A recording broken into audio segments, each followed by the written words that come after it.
Hello friends, good morning to all of you.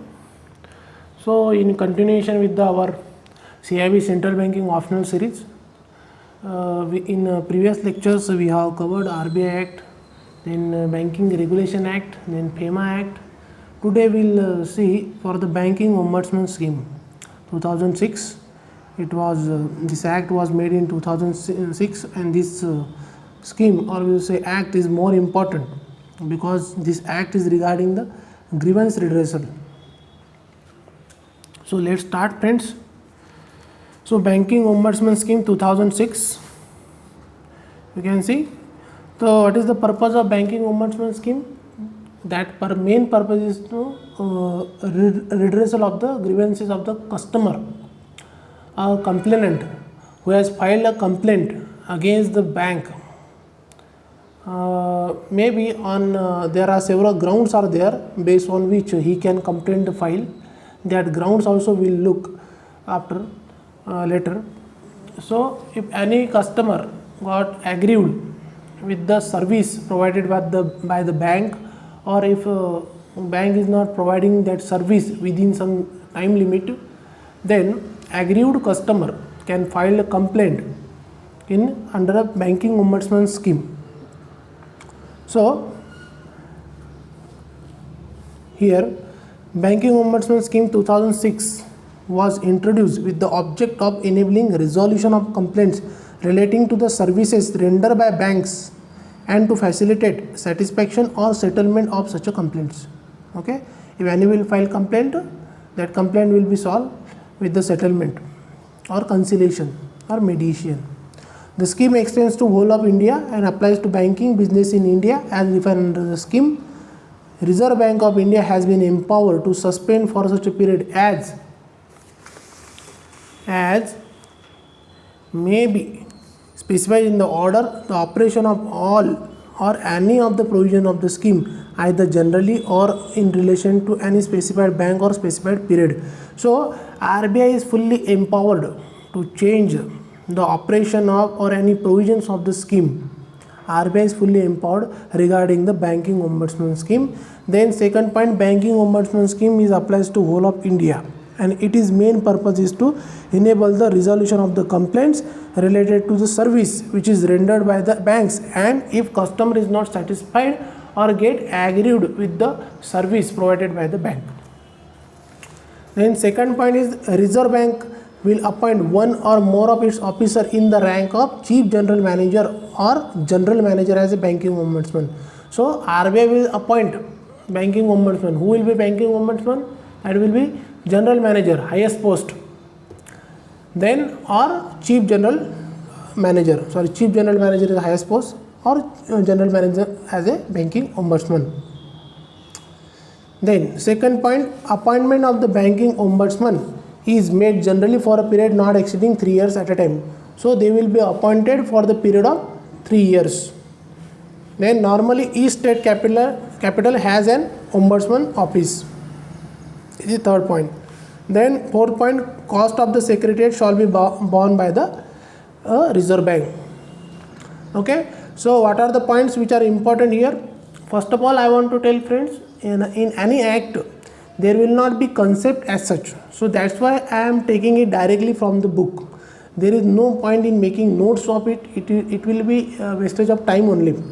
What we have to do in acts, we have to remember as much as possible, because they will ask whatever is there in that act. We cannot make anything extraordinary or any conceptual thing in the reading of act. So whatever is there in that act, we have to remember that one. 4-5 acts are important. We already cover RBI Act, then Banking Regulation Act, and the FEMA Act, and after that Banking Ombudsman Act. Or what will be the coming acts, we will see what are important from the exam perspective. We will see that one. So in this paragraph, what is important? First thing is important is that Banking Ombudsman will be either General Manager or Chief General Manager. Second point will be appointment should not be more than 3 years. Means the tenure of that ombudsman will not exceed 3 years. Third point will be each state capital will have one ombudsman. or it depends upon the RBI. RBI will decide the territorial limits of that banking ombudsman. And fourth point is the cost of the secretariat shall be borne by the Reserve Bank. So expenses of the banking ombudsman will be handled by RBI only. So these are 4 points. Then we'll see power and jurisdiction. The Reserve Bank specifies the territorial limits to which authority of each banking ombudsman extend. The banking ombudsman shall receive and consider complaints relating to the deficiency in banking and other service filed on the ground mentioned in clause number 8. This is important. Clause number 8 of the Banking Ombudsman Act, and facilitate their satisfaction or settlement by agreement or through conciliation. So what is it is telling that RBI will decide the territorial limits of the banking ombudsman. Then second point is that on which ground the complaint will be filed, that all grounds are mentioned in the clause number 8 of the Banking Ombudsman Act. So they can ask in which clause the grounds for the complaint has been mentioned in the Banking Ombudsman Act. So it is clause number 8. Then second point, expenses of the Banking Ombudsman Office are made by the RBI. Here only we have seen that cost of the secretariat shall be borne by the Reserve Bank. Then Reserve Bank, see here, Reserve Bank, Banking Ombudsman shall send to the Governor of the Reserve Bank a report as on 30 June every year containing a general review of the activities of his office during the preceding of financial year, and shall furnish such other information as the RBI may direct. Okay, so Banking Ombudsman has to give report on 30 June every year, whatever the activities, what are the what we'll say, a general review of the activities done during the previous financial year. That report they have to place in before the RBI. So next point is grounds for the complaint, that is clause 8 of the scheme. Earlier we were saying clause 8, under clause 8 only grounds for the complaint has been mentioned. So we will see this fatafat. So any person may file a complaint with the Banking Ombudsman having jurisdiction on any one of the following grounds: alleging deficiency in banking, including internet service, internet banking or other services. So whatever, these are the grounds on based on which they can file a complaint simply. So in bank, IIB exam, optional exam, they can give you option like 4 option they will give, and they will ask on based on which ground that customer can file a complaint. Just what we have to do, just apply your logic, keep your sense alive during exam. That is what most important. See friends, even if you read book, that is ABM or BFM or any optional subject, you have to understand the concept and apply your mind during the exam. What will be more effective will be your logic, your sense during the exam. I crack like that only. So nobody can read a full book perfectly. Nobody can remember that every facts and figure and whatever concept perfectly. But make it in overall general sense so that you can handle that exam during that exam hours. And main thing is that you have to keep your senses alive, logic alive. You have to think that which can be eliminated and which cannot be eliminated. That reasonable ground should be there for your logic, and based on that you can easily crack this exam. I will share my strategy later, how I crack this exam. I also not read the full book, but still I got decent score, above 70 only I got. In all the paper except BFM I got above 55, I think 58 or I don't remember exactly, 57 or 58 I got in BFM. But in optional and ABM I got 70 plus only. In optional central banking CIB optional I got 75 marks with 7 days reading, and in ABM also I got around 71 or 72 marks I got. So that was also general reading, not that much. I have not subscribed even any channel for that. Overall general reading you can crack this exam. Later on I will share strategy. We will continue with our act. So what are the grounds for the complaint? non-payment or inordinate delay in the payment or collection of the check draft bills. Second, non-acceptance without sufficient cause of small denomination notes. That also bank has to accept. If they will not accept that coin or small denomination notes also, if bank is not accepting that small denomination notes, you can means customer can file a complaint to the banking ombudsman. Then non-acceptance without sufficient cause of coins. See, coins also there.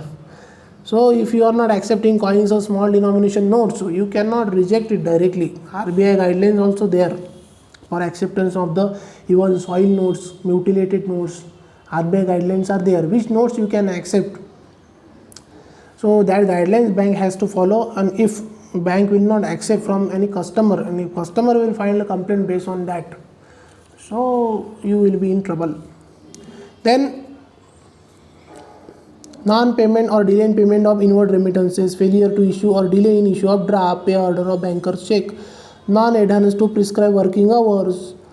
For example, if your office hours will start from 10 o'clock and if you open at 11 o'clock and customer came at 10 o'clock and you see that bank has not opened, they can file complaint. Or if you are closing bank early, for example 4 o'clock is the deadline.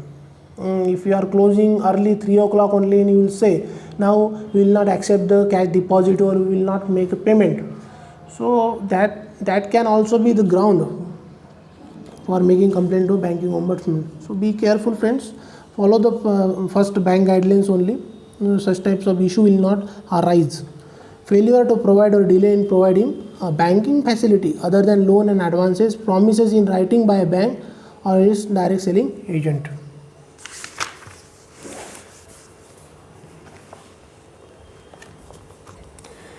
Delays, non-credit of proceed to parties' accounts or non-payment of deposit or non-observance of the RBI directives. Then complaint from non-resident Indian having accounts in India in relation to their remittance from abroad, deposit, then refusal to open deposit account without any valid reason, levying of charges without adequate prior notice to customer. See, we have to tell to customer this kind of charges will be deducted from your account. For example, if you are doing gold loan or any loan, that you have to give that sanction copy. One copy has to be given to customer mentioning terms and condition of the loan and the processing charges, upfront charges or documentation charges, whatever you are taking, you have to tell in advance to the customer, and one copy also has to be given to them. If you will not give, means this kind of thing will arise. Then non-adherence by the bank or a subsidiary to the instruction of the RBI on ATM, debit card operation, credit card operation, non-disbursement or delay in disbursement of the pension, refusal to accept or delay in accepting payment towards taxes, refusal to issue or delay in issuing or failure to service or delay in servicing or redemption of the government securities, forced closure of deposit accounts without due notice or without sufficient reason. Then refusal to close or delay in closing the accounts. Then non-adherence to the fair practice code as adopted by the bank. Non-adherence to the provision of code of bank's commitment to customer issued by the banking codes and standard board of India as adopted by the bank. You know, you are aware of the BC, SBI, banking codes and standard board of India. When that board has to be displayed in the premises of the bank, that is also actually compulsory or mandatory made by the RBI actually. Then non-observance of the RBI guidelines on engagement of recovery agent by the banks. Any other matter related to the violation of the directive issued by the RBI in relation to banking other services. Then complaint in respect of loan and advances may be filed with the banking ombudsman. The complaint should approach the ombudsman of appropriate jurisdiction. The ground of complaint may include non-observance of the RBI directive on interest rates. For example, RBI has a reduced interest rate or increased interest rate. That should get reflect in the loan and advances given by the bank to customer. That should get reflect. If RBI is reducing the repo rate, that should get reflect in the RLLR of the bank. Then delay in sanction or disbursement or non-observance of the prescribed time schedule for disposal of the loan application. If you are taking loan application today and you are taking 2 months to disburse that loan, no, that should not happen. Within reasonable time you should dispose that application, or you should take some action on that application. Either you have to accept it or reject it with some reasonable ground. Non-acceptance of the application for loan without furnishing valid reason to the applicant. Yes, we have to tell them that we cannot sanction this loan, or we cannot accept this application because your CIBIL score is very much low, or it is in the high risk, or sufficient collateral. If guidelines is providing for the collateral but customer is not having collateral, sufficient collateral to cover the loan, yes, you can tell them we need these things, then only we can proceed, otherwise we cannot sanction the loan. Such kind of valid reason you have to furnish to the customer if we are rejecting the loan. Then non-adherence to the fair practice code, non-observance of the RBI guidelines on engagement of the recovery agent by the bank. RBI guidelines are there that you cannot call to the customer for the recovery of the NPA or overdues after 7 o'clock. So these things you have to follow in spirit. Yes, we have to follow these things, otherwise complaint it will give ground for the complaint. Then banking ombudsman may also deal with such other matter as specified by the RBI from time to time. RBI can add any other ground. So based on that ground also banking ombudsman can take action. Okay. So these are the grounds. Just you have to apply your mind. You cannot remember everything. Just go through it once and twice. Just keep in mind. That's it. Other than think any one faltu option will be there. That faltu option only you have to eliminate. Then some of the important definition of the ombudsman. Award means an order passed by the banking ombudsman. This award is nothing. So award means nothing but an order or a decree, we will say, passed by the banking ombudsman. That is called an award. Then appellate authority means deputy governor in charge of the department of the Reserve Bank implementing the scheme. Who will be appellate authority?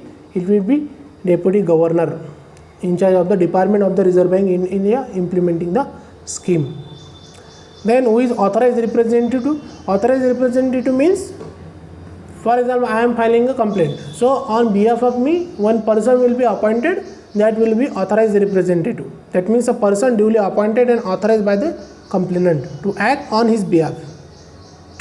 Bank means a banking company corresponding new bank or all any bank, you can say, that is are included in the second schedule of the Reserve Bank India Act. The Act will apply to all banks as indicated above having a place of banking business in India, whether such a bank is incorporated in India or outside India.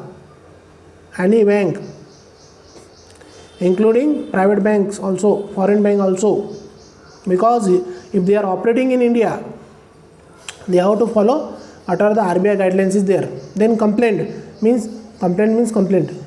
That will be in writing or through electronic means also email also you can give that complaint containing grievance allegiance. Okay. Settlement means an agreement reached by the party either by conciliation or mediation under clause 11 of the scheme. Okay. Just remember clause 11. We have to remember two clause. Clause number 8 that will contain grounds of complaint. Clause number 11 settlement by conciliation or mediation. Then procedure for filing a complaint.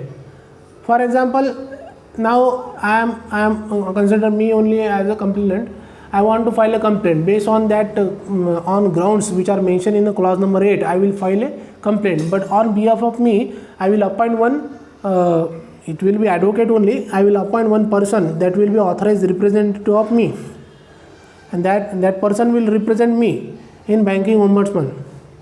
So I will file the complaint. If for example any bank or branch within which jurisdiction, if any banking ombudsman will come, means any banking ombudsman will be assigned some specified area or jurisdiction. Under that jurisdiction, if that branch is coming, then complaint against that branch can be filed to that particular banking ombudsman only, in that region only. If we are for example branch is from the Karnataka and if we are filing complaint in Maharashtra or Mumbai, that will not be acceptable. That should be filed in a Bangalore banking ombudsman only. So this is only the then procedure for the complaint shall be submitted in the specified format. Some format will be there. In that specified format, along with some copies of document if complainant is having regarding the proof, they should give to banking ombudsman. Then complaint can be made through electronic means also, like email also I think, or through their website also we can lodge complaint in the banking ombudsman portal.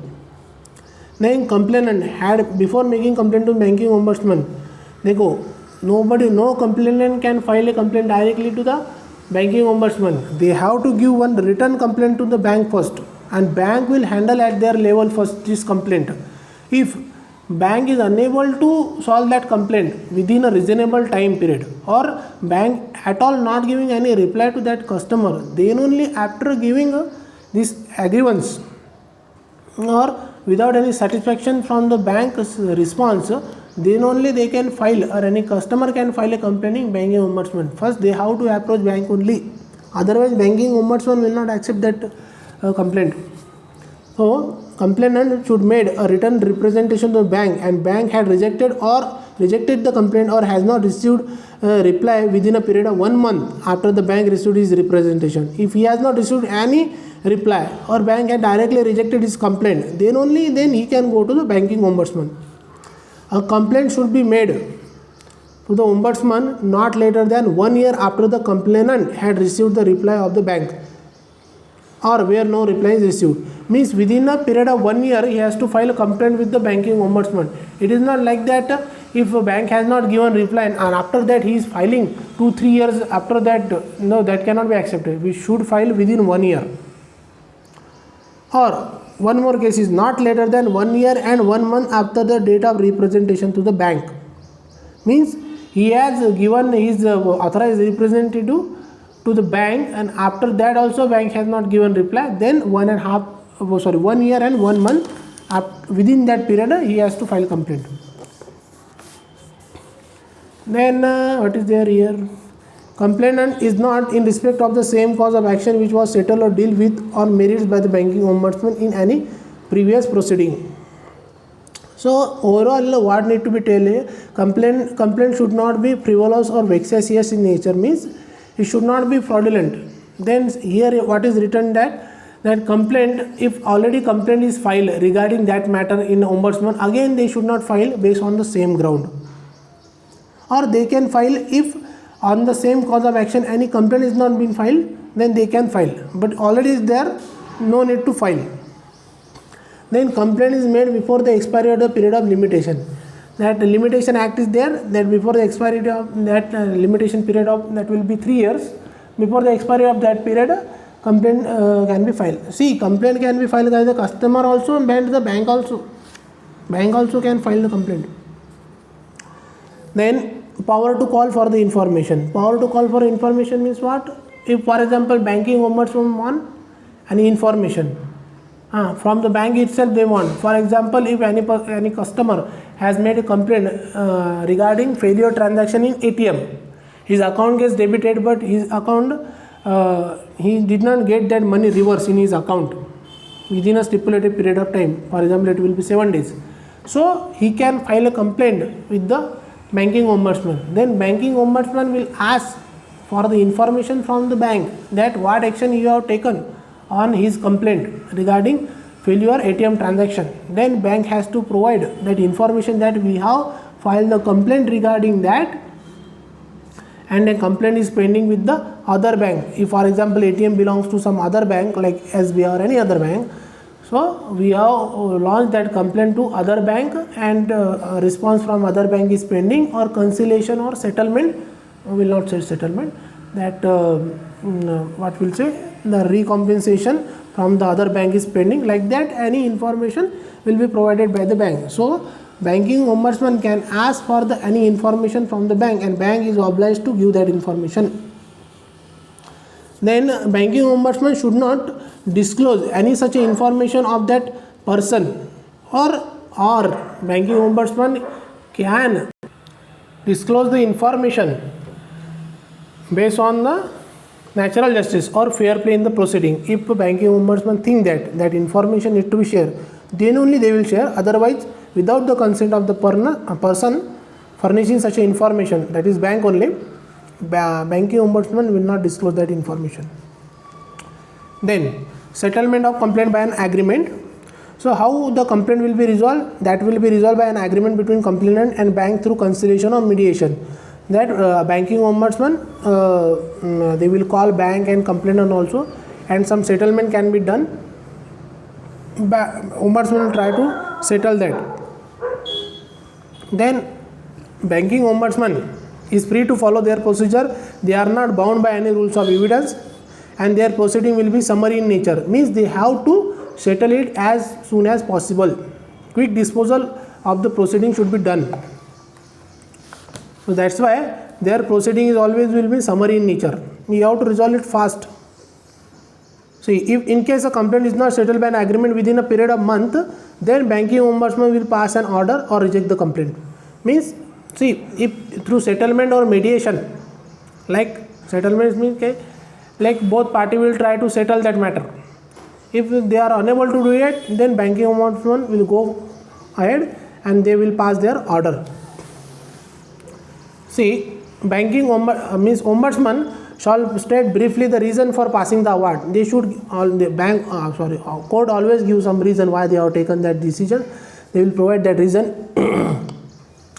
Banking ombudsman does not have the power to pass an award directing payment of amount which is more than actual loss suffered by the complainant or 10 lakh rupees which is lower. So they will provide 10 lakh rupees or actual loss which is happened to customer or complainant. That much will be provided as a compensation. More than that cannot be provided. In case of credit card operation, 1 lakh rupees should be compensation. That may change through amendment also.